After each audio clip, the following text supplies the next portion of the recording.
Hey, what's going on, guys, and welcome back to another episode in my Football Manager series. This is episode number 106, and today we are returning with the start of Season 12 as the new season gets underway at the Den. We've got a transfer special, as always, look at pre-season, and also some other really massive stuff, so let's just get straight to it. Yeah, this was definitely the most extraordinary post/pre-season of the entire series so far, and I think we've done 11 seasons, now heading to the 12th one, and yeah, every single season there's an opportunity to do something completely bizarre that's never happened before, and it's just one of the reasons I love Football Manager so much, because it just never gets stale.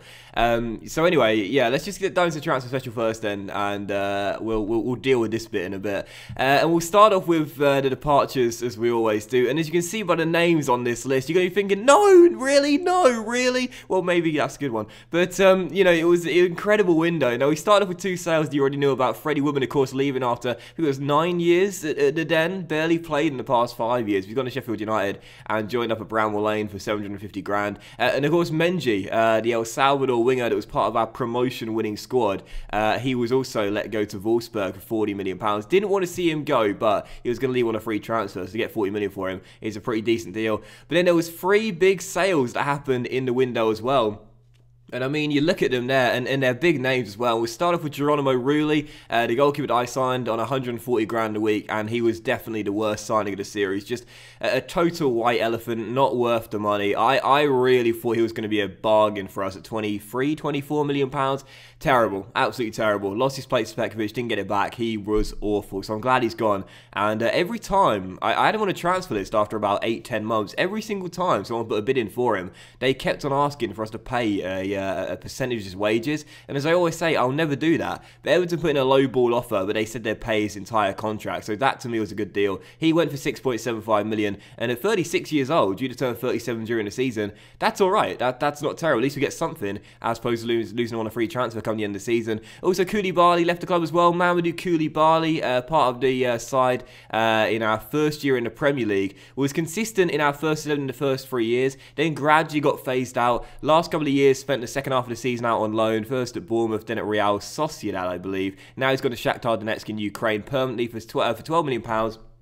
And with clauses, it could go to 17 million pounds. Koulibaly, a great consistent player though, rarely ever put a foot wrong, so it's kind of sad to sell him, but the money was decent. He barely plays now as well. But the big sale, as you can see, I mean, I was gutted to let him go. I was so reluctant to do it, but the captain, the skipper, Marek Kuchar has left the club. Can you believe it? The first ever goal scorer for Millwall in the Premier League. He was our captain for all these years, and we're going to miss him so much, man, but he wanted to leave the club. His contract was upcoming at the end of the season, and it was a combination of not getting enough game time. I said in a promise that the young players would develop, and I think they have, but he didn't think they had, so he was disappointed I'd broken 2 promises to him. He said he wanted to leave, and he said, if Juventus put a bid in, you got to accept it. And I was like, do you know what, Marek, I'm gonna be loyal to you. I'm not gonna price you out of a move. They come in with a bid, I'm gonna let you go to Juve. You wanted to go there, I let him go. And Kuchar, can you believe it? He's left the club, and he's gone for 25 million, and with clauses could reach 35 million. Such an undersell, but it's the best we could do.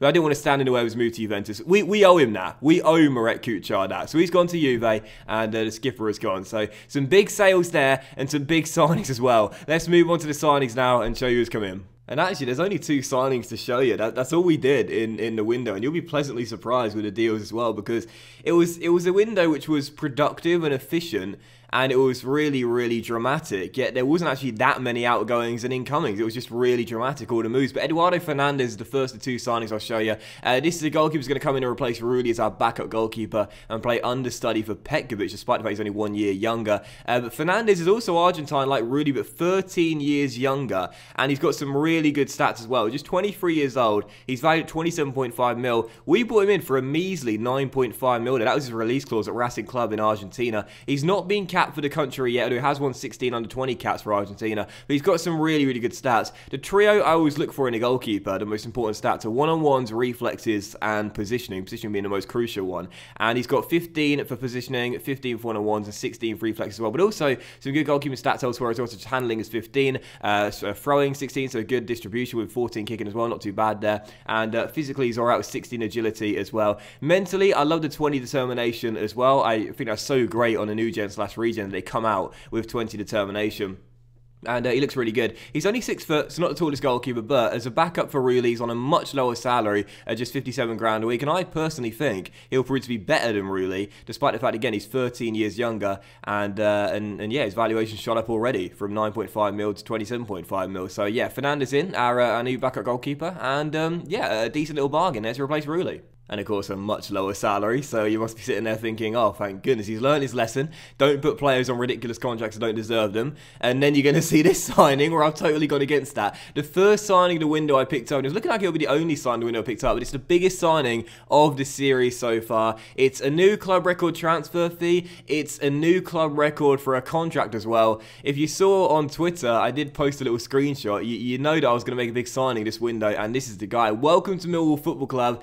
Is he worth the money? Well, only time will tell. Ricardo Beitanin, or Beitanin, I think it's Beitanin. I think it's Ricardo Beitanin. He's a Brazilian. He's 27 years old, and I've had my eye on this guy for a long time now. And you might remember who he was if you watched an episode many seasons ago now. We faced Benfica for the first time in the Europa League's quarterfinals. He was playing for Benfica, and we pointed him out as their star player. He was with Benfica for 4 years, and look at the productivity he had in Portugal. First season, you know, pretty decent, 5 goals, 7 assists in 28 games, and then he just exploded. 17 goals and 12 assists the next season, 17 goals and 5 assists the next season, and then 22 goals in 30 games in his 4th and final year in Portugal. Unbelievable. I really want to sign him. I put a bid in during this window to try and bring him to Millwall, but he rejected us. He went to China. He went for the money. He was on like 300 odd grand a week. 38 million pounds, went to Shanghai, spent 2 years in their Super League, and now he's come, finally, he took a detour to China, but now he's come to where he should have came all along. That's at the Den. We picked him up for 56 million pounds, that was his release clause, but the contract is absolutely massive. Look at this! It's the most expensive contract of the series by some distance, £240,000 a week. Oh my goodness, 5-year deal. Really good to get the 5-year deal done for this guy, because he'll have him for all of his prime. And in terms of his bonuses, this is unbelievable. A £10 million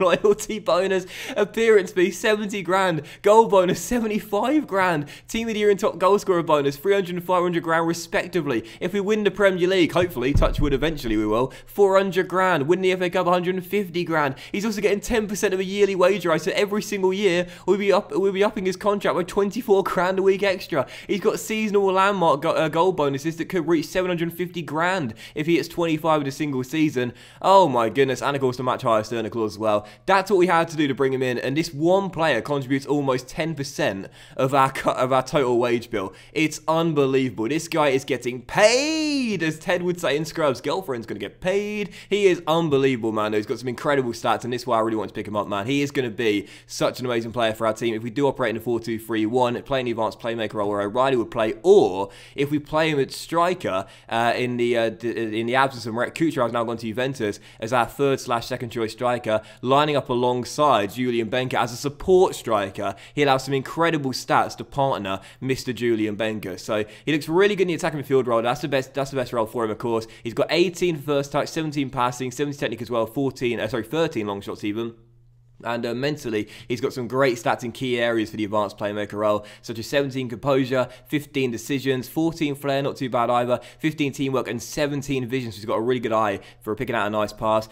Physically, he's amazing as well, absolutely brilliant. He's quick, he's strong, he can jump, he's got stamina, and he's 6'4" as well, so he could be an aerial threat from corners as well. He looks absolutely brilliant, and again, playing the advanced playmaker role, he's got the stats to support and play balls through to either our wingers or our striker, or if he does play up top as part of a top 2. Again, he can finish as well. 16 finishing, 18 first touch, 15 off the ball. So play him as a striker, play him as attacking midfielder. You can even play him deeper in a deep line playmaker role if you want. He's got the stats really to play anywhere through the spine of the team, and that's why I'm so happy to bring him in, because I wanted him when he was at Benfica. I missed out on him, but finally we've brought him to the club. Is he going to be worth the money? I guess only time will tell. But I'm excited, man. Ricardo is in. He's taken Kuchar's number 9, and Ricardo, welcome. I'm excited. And you better be worth that money, because that is a ridiculous contract if I've ever seen one. So that will do it for the transfer special then, and like I said, it was more like the quality of the players that were coming in and coming out that was significant this window, as opposed to the sheer numbers,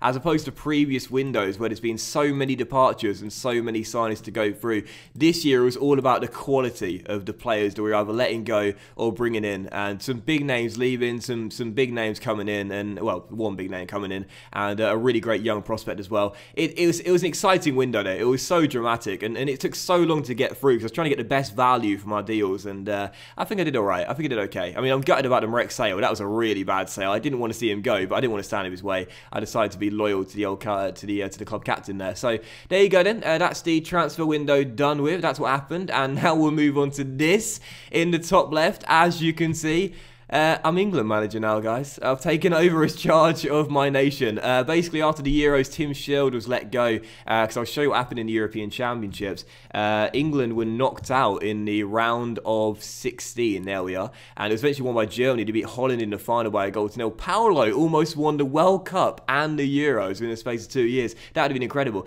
But yeah, this happened in the Euros. Again, England were knocked out in the second round. That was the semi-final. Scotland got to the semis. How about that? And the quarters as well happened there. And also, of course, there you go, the second round where you see that England were knocked out by the Netherlands on penalties.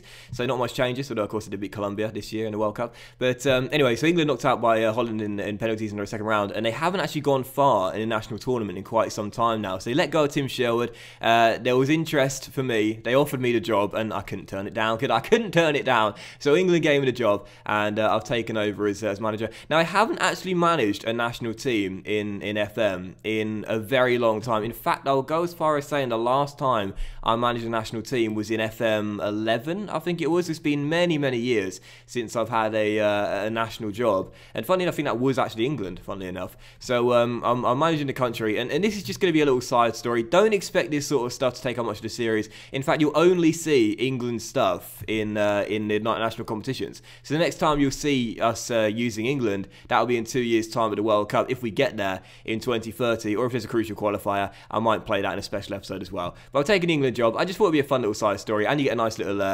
Steam achievement for it as well. And yeah, just thought I'd show you I've taken an England job, because why not, right? They gave me the job, I couldn't say no. Now it's a pre-season, what's been going on as well. You can see it's been a pretty poor pre-season for us, actually. We had a mini tour of China to celebrate the signing of Ricardo Beitanin, and we got a draw against his former team, and then we lost the next two against Beijing and Jiangsu as well. So a really poor pre-season tour in China. Then we had 5 friendlies as well. We beat Ajax, we beat Milan, we beat Galatasaray in the semi-final of our Daneco, and we lost to Monaco 7-4 in the final of that as well. And I didn't get time to play my annual batter and non-league team to get the testosterone flowing pre-season game. So we had to settle for beating Leyton Orient 5-1, and there you go. So not a very good pre-season, actually only 4 wins from 8 games. Not exactly great, but hopefully that won't come back to hurt us too much.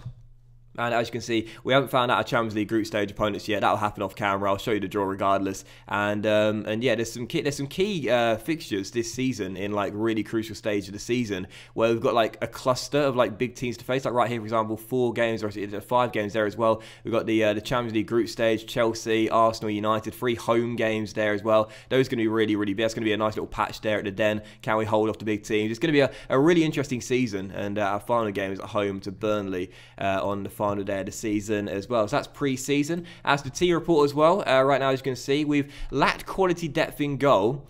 Now we've lost Woodman and Rooley, but I don't really buy into too much of that. But for the most part, our team report and our team layout is strong. We've got way more strengths than weaknesses, as you can see right there. And in terms of the squad depth right now as well, despite losing Rooley, despite losing Kuchar, despite losing Koulibaly, despite losing Menji, I still think the team hasn't taken a step back at all. I still think we've got a really, really solid team, and I'm liking what we've got right now in terms of our squad. So we haven't exactly made too many steps forward, but no steps backward. That's the most important thing. With the arrival of Ricardo Beitanin as well, it's good to get a new world-class player in that hopefully can win us points single-handedly. Now, there's not too much else to show you as we're about to dive into the Community Shield. You can take a look at our finances section here. You can see they plummeted after the signing of Ricardo Bertanin. And we still have £30 million of transfer budget, so could still make a signing because the window doesn't shut until Thursday. We're coming back for the Community Shield here against Man City. So we might make a new signing, but it's highly doubtful because I like the score we've got right now. And of course, as we are still, of course, building a new stadium in 2 years' time, I'd rather try and save some money, really, and hope that the current squad we got can do the job for us. So, yeah, there you go. No progress on the stadium, nothing to report so far, no delays or anything. We're still waiting to go in 2 years' time. And there you go. As for the dynamics of the team, well, of course, now we lost Marek Kucho. You might be wondering who's taking the captain's armband. Not a real surprise. Julian Benker promoted to captaincy, and Miro Ferencek is going to wear the vice captaincy as well. McKennie lost the vice captaincy midway through last season. We gave it to Benker, and Benker now has taken the captain's armband, and Ferencek got the vice captain's armband as well. And as for the social groups as well, everyone is in the WhatsApp group apart from Fernandez. He's the only player that's not got the invite yet. All he's got to do is send a couple of memes to the youngsters, and they'll let him in, and that's basically that. So there you go.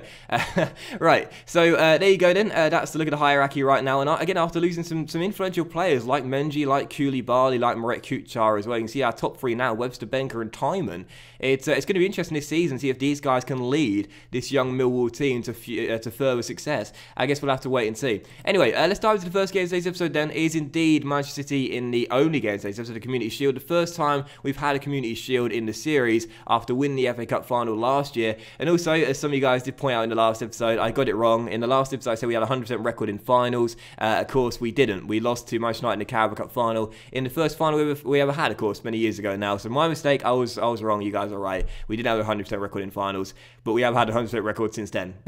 So there you go. Anyway, this is our team for the game. Line up in a 4-2-4 with our normal instructions in a domestic game. And right now on the injury report, heading back to the start of the new season, we're missing Beblek, we're missing Pereira, who's on international duty with Fernandez at the Olympics right now. We're still missing Webster, and we're missing McKennie as well. Although one thing I forgot to show you was the competition's overview, didn't I? There we go, hold on. It's basically the same as last year, so there's no change really in our expectations. We've got to finish in the top four in the Premier League, reach the first knockout round of the Champions League, reach the final of the FA Cup. Although I think last year was reached semi-final, and in this competition, the Carabao Cup is not important as well. And as for the Premier League as well, just before I forget, the teams that came up from last year's Championship, where I actually showed the league table last year, Leicester and Norwich were promoted automatically, and Leeds came up from the playoffs. I'm looking forward to our battles against Leeds this season.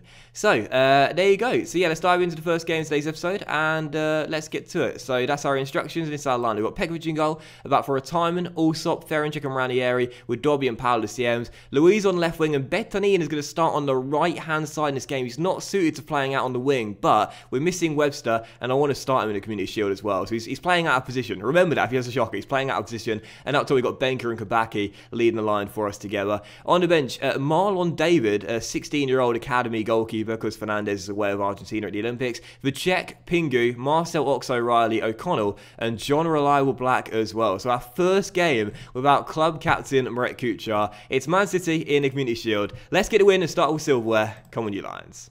Also, for those wondering, Manchester City have really strengthened their lineup heading to the new season. They made some big signings, such as Poirot, who, of course, we saw at Inter last season. He joined the club as well, so a big signing there up top.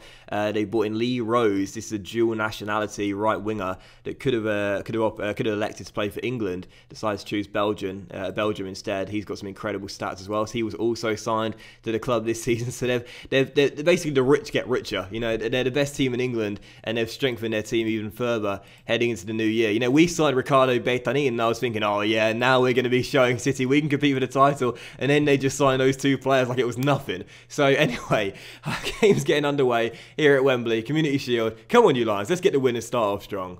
First highlight's going to come 15 minutes in with Ranieri finding Bertanin. And now back to Capango into Julian Benker, who finds Dobby. He goes for goal. Oh, yes, and Dobby gives us the lead. And 14 minutes in, we strike first and draw first blood at Wembley. The Romanian Dobby, who's been in and out of the first 11 quite frequently over the past 2 years after the arrival of Paolo, has fired us in front and given us the lead. Capango to Benker. Nice little backheel to Dobby. Takes a touch, and what a finish. Rifles one past Edison and into the back of the net. Millwall 1, City 0. Perfect start. And that looks like it would do it for the first half as well. We've only beaten City twice in the entire series. And of course, there is a second half to come, but I'll be delighted if we can hold on to this, because of course Community Shield doesn't really matter. It's you know, mainly a glorified friendly, as some people would put it, at the start of the season, but it's more of a statement win if we can get it and show our opponents today, do you know what, we can rival you. We can rival you and be in a serious title threat, this title challenge this season. So leading by a goal, second half begins. Come on, you Lions, let's hold on to the Community Shield. But a chance here for City with Lee Rose going for goal and Petkovic, who I've given the number 1 jersey this season. It's a cursed jersey. It's a cursed jersey. I gave him number 1 after Rulli was sold. He took off his number 50 that he's been wearing since we signed him. And Petkovic really should have stopped that one. Rose on his debut, rifling one in, and Petkovic, come on, mate. Should have stopped that one. I shouldn't have taken 50 on it off him. 1-1, City back on level terms. Come on, Petkovic. So that was me thinking it was Rulli that was the problem. In fact, it's the number 1. The number 1 jersey. It's a cursed jersey for Millwall. Come on, Alan. Should have saved that one. But 63 minutes in, still tied. And Ferencek says, no, we're not. And putting us back in front. And Dobby gets an assist to go along with the goal as well. And Petkovic's blushes are spared. Lovely corner by Dobby into the 6-yard area. And Ferencek, well, I said before, he's got 19 for heading. He should score a lot more with his head. Well, he scored there. Puts it home. Free header. 2-1. Get in. Well, Batonini's had a shocker on his debut, 6.4, but again, he's playing out of position. So we'll bring on Keith O'Connell for him. And I think I'll also take off Paolo for O'Reilly in a box-to-box midfield role as well. We've got 15 minutes to go. And as things stand, this will be our first ever Community Shield. And again, the 100% streak, if you will, not record, in finals will continue. I've got 30 seconds remaining in stoppage time, and Benker is through and has wrapped up the Community Shield. John Black off the bench plays a brilliant long through ball to Julian Benker, and that is going to do it. Now, City players going to the lino to complain for offside. I thought he was offside there, Benker, hence why I was so casual with the commentary, but it was a brilliant ball by John Black, and actually I think he was just onside there. I'm not sure who that was. It was, can I click on him? I can't click on him. I can't click on him. Vincent, who was playing him onside. And Benker latched onto it, and it just confirms it. We were leading by a goal regardless, but that is going to do it. Final score will be Millwall 3, Manchester City 1. And, well, fantastic stuff. Our first Community Shield, it's going to end with a silverware. It's only the 3rd time we've beaten City in the series, but Benker, in his first official game as captain, can lift it. Again, it's a bit of a glorified friendly Community Shield. We'll still take it in the cabinet, and I'm delighted with that. So, congratulations. That was a good performance out there. Everyone is happy for the most part, apart from Baitani and Ricardo. Ricardo, he's fired up, thank goodness. Hopefully he'll be better in the start of the season, playing in a more central role. He's not suited to play that wide, but we got the win, and we start off with some silverware, so delighted with that. And yeah, I'm really pleased to start off with the victory. So that will end the first episode of the new season, guys. So big thank you for watching. I really hope you have enjoyed it. And if you did enjoy today's episode, please drop a like, as likes are of course very much appreciated. And they really like the channel out as well. Much love to you all. Have a fantastic day. Enjoy your weekend. And we shall return in the very next episode with, oh, what a doubleheader that's going to be. Leeds back in the top flight, away at Ellen Road. What a great battle that'll be, away against Leeds. And then the first game of whoever we'll be facing in the Champions League group stage. And of course, I'll do the draw at the start of the episode for you as well. So have a great weekend, guys. Much love to you all, and I'll see you for the next episode very soon with Leeds away at Ellen Road in the first game at the Champions League group stage. Bye.